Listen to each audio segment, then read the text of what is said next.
Welcome to Blogwatch, I'm Jason Tan. Social networking website Friendster was founded in 2002 and since then has grown to include about 50 million users. In terms of internet traffic, Friendster ranks as the 14th largest website in the world.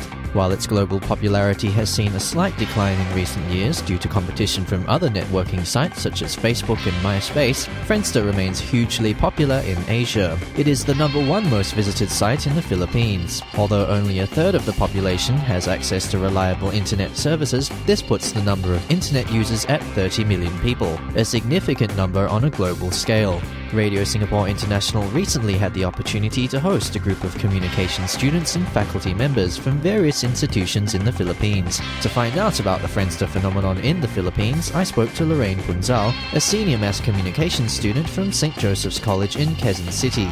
Our conversation about Friendster started after I asked Lorraine how she had first heard about blogging. The first time I hear about blogging is when I joined Friendster and there's a blog there, so that's when I started. And then when I joined MySpace as well. I soon realized that Lorraine was more a fan of social networking sites. Actually, I joined only 2 social networking sites, that's Friendster and MySpace. And all the other sites just gets boring because it's all the same, so I just stick to those 2. I asked Lorraine what activities she enjoyed on these sites. Well, I upload my pictures. So that other friends can see, and my relatives and family in other countries. And that's where I check my friends and my family's page, wherein I can see what they're up to and the other things that happens to them, because most of the time we don't talk to each other. But with Friendster or MySpace, I can easily know what's going on with them. One aspect of sites such as these is the ability to meet a whole host of new people, but there are risks in meeting random strangers. For me, it's more about keeping in touch with my family and friends, because you're not really sure about who you're going to meet online. It gets really dangerous, especially nowadays. You know, there are a lot of victims on online websites like that.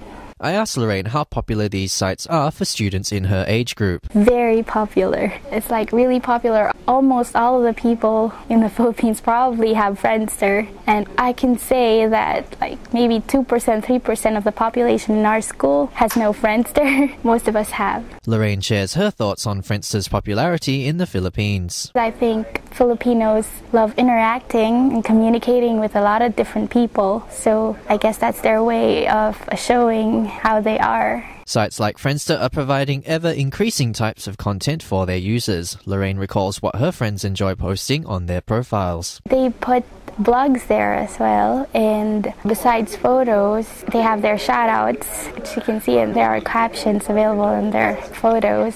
And, well, Friendster gives us our daily horoscope anyways. I don't know if that's important. And you can put up your own bulletin there, wherein everybody on your friends list can view that message, so it will be more easier. For example, if you lost your phone, you have a new number, you don't have to message every single one of them, you just have to put it on bulletin and everybody can get it easily.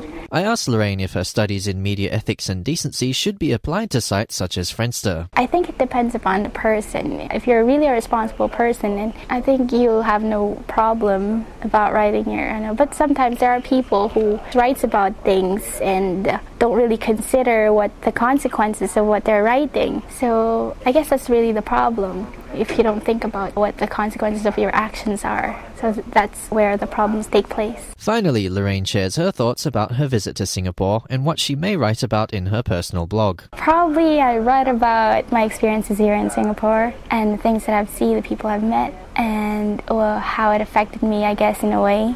This tour really taught me a lot about, my course, and it's really great having different lectures on different medias here in Singapore. So yeah, that's what I'm going to say about that.